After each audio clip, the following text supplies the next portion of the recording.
PF e Polícia da Irlanda deflagram operação contra tráfico internacional de mulheres. Foram identificadas cerca de 70 pessoas submetidas à exploração sexual. Para ocultar e usufruir dos lucros ilegais, suspeitos teriam recorrido a esquemas de lavagem de dinheiro e outros crimes financeiros. A Polícia Federal, com apoio da Receita Federal, deflagrou nesta quarta-feira, 3, a Operação Cassandra, que tem como alvo uma organização criminosa transnacional suspeita de tráfico internacional de mulheres para exploração sexual, além de rufianismo, lavagem de dinheiro, crimes financeiros e tributários. A ação ocorre em cooperação com a Europol e a Garda National Protective Services Bureau, Escritório Nacional de Serviços de Proteção da Polícia da Irlanda, que simultaneamente deflagrou a Operation Rhyolite para apurar os mesmos crimes naquele país. Na Irlanda já foram cumpridos mandados de prisão e busca em residências e estabelecimentos ligados ao grupo. No Brasil, 120 policiais federais e 7 servidores da Receita cumprem 5 mandados de prisão preventiva e 30 de busca e apreensão, além de 13 medidas restritivas de direitos determinadas pela Justiça Federal. As operações acontecem em Santa Catarina, São Paulo, Rio de Janeiro, Paraná, Minas Gerais e Mato Grosso. Segundo as investigações, a organização criminosa atua desde 2017, mantendo rígido controle sobre as vítimas. Até o momento, foram identificadas cerca de 70 mulheres submetidas à exploração sexual. Para ocultar e usufruir dos lucros ilegais, os suspeitos teriam recorrido a esquemas de lavagem de dinheiro, fraudes documentais e outros crimes financeiros. Os investigados podem responder por organização criminosa, tráfico internacional de pessoas, rufianismo, lavagem de dinheiro, falsidade documental, crimes contra o sistema financeiro nacional e contra a ordem tributária. Cidades onde há mandados. Em Santa Catarina, as ações se concentram em Florianópolis, 7 buscas e 1 prisão. São José, 7 buscas e 3 prisões. Camboriú, 1 busca e 1 prisão. Biguaçu, 2 buscas e 1 prisão. E Palhoça, 5 buscas.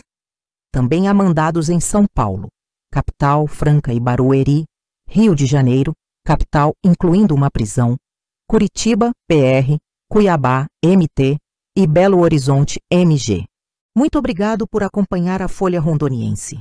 Governo Lula libera 12 bilhões de reais para renegociar dívidas de produtores afetados por secas e enchentes.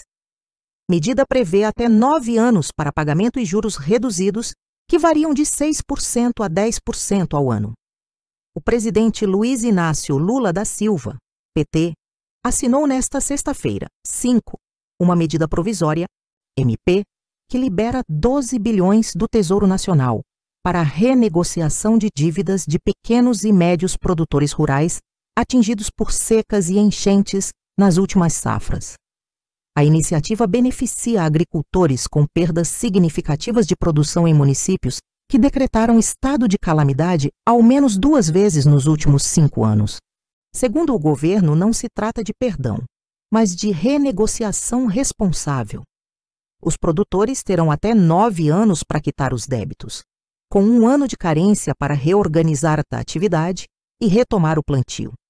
O financiamento será estruturado pelo BNDES e operado por bancos públicos, privados e cooperativas de crédito, que também deverão aportar cerca de 20 bilhões de reais em recursos próprios, estimulados por incentivos tributários.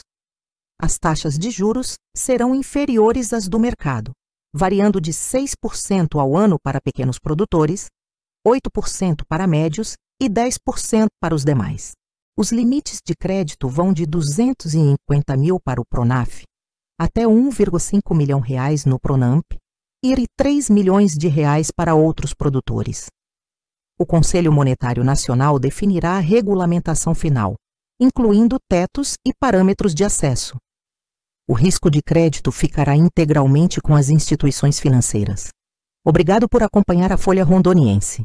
Boa noite.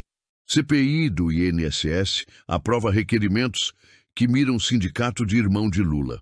Carlos Viana, presidente da comissão, afirma que, se encontrada alguma menção a Frei Chico em alguma investigação, ele será chamado para depor. A Comissão Parlamentar de Inquérito do Instituto Nacional do Seguro Social aprovou em sessão, nesta quinta-feira, requerimentos que miram entidade que tem José Ferreira da Silva, conhecido como Frei Chico e irmão do presidente Luiz Inácio Lula da Silva como vice-presidente. Um deles, de autoria da deputada Adriana Ventura, requer informações sobre pessoas que, mediante procuração, adquiriram poderes para atuar em nome do Sindicato Nacional dos Aposentados Pensionistas e Idosos, da Força Sindical do Frei Chico, entre 2015 e 2023. Integrantes da CPI dizem que esse requerimento pode servir para encontrar digitais do irmão de Lula no esquema fraudulento de descontos associativos de aposentados. O presidente da comissão, senador Carlos Viana, disse à imprensa que, se encontrada alguma menção a Frei Chico em alguma investigação, ele será chamado para depor. Se o nome dele for citado em alguma investigação, em alguma quebra de sigilo, pode ter certeza que vamos chamar, afirmou. A CPI do INSS também aprovou requerimentos para descobrir movimentações de Antônio Carlos Camilo Antunes, o careca do INSS, apontado pela Polícia Federal como um dos principais agentes que faziam o esquema funcionar. A comissão aprovou o pedido de informação à PF sobre viagens internacionais nos últimos 5 anos, carros apreendidos, entrada e saída do Brasil, entrada e saída entre 2019 e 2025 no Senado Federal e na Câmara dos Deputados do careca do INSS. Também a coluna do Estadão, Viana diz que precisou acionar a Polícia Legislativa do Congresso Nacional para localizar o careca do INSS, que até o momento não respondeu aos contatos do colegiado, nem ele mesmo nem a defesa. A comissão também aprovou pedidos de informações ao INSS, à Controladoria Geral da União, à Advocacia Geral da União, Polícia Federal e Supremo Tribunal Federal para apurar fraudes e irregularidades. Na manhã desta quinta-feira, a CPI também ouviu Eliane Viegas Mota, diretora de Auditoria de Previdência e Benefícios da Controladoria Geral da União. Obrigado por acompanhar a Folha Rondoniense. Quem é Neymar? Como vitória da seleção assustou os jornais da Europa. A vitória do Brasil por 3-0 sobre o Chile, na noite de quinta-feira 4. No Maracanã, assustou a imprensa europeia.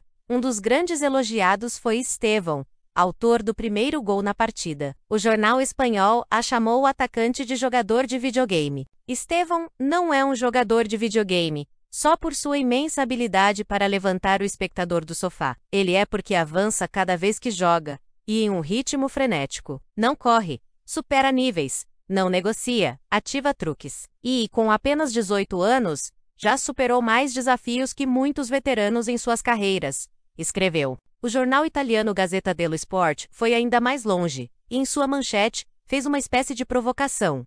Quem é Neymar? Publicou, relembrando que o camisa 10 do Santos não foi convocado por Ancelotti. A publicação ainda destacou que as substituições do treinador no segundo tempo foram boas. O italiano, aliás, também foi elogiado por outros jornais, como o Marca, da Espanha, que destacou que Ancelotti traz o sorriso de volta ao Brasil, e o AS, que disse que o profissional desperta esperança. Muito obrigado por acompanhar a Folha Rondoniense. Muito obrigado.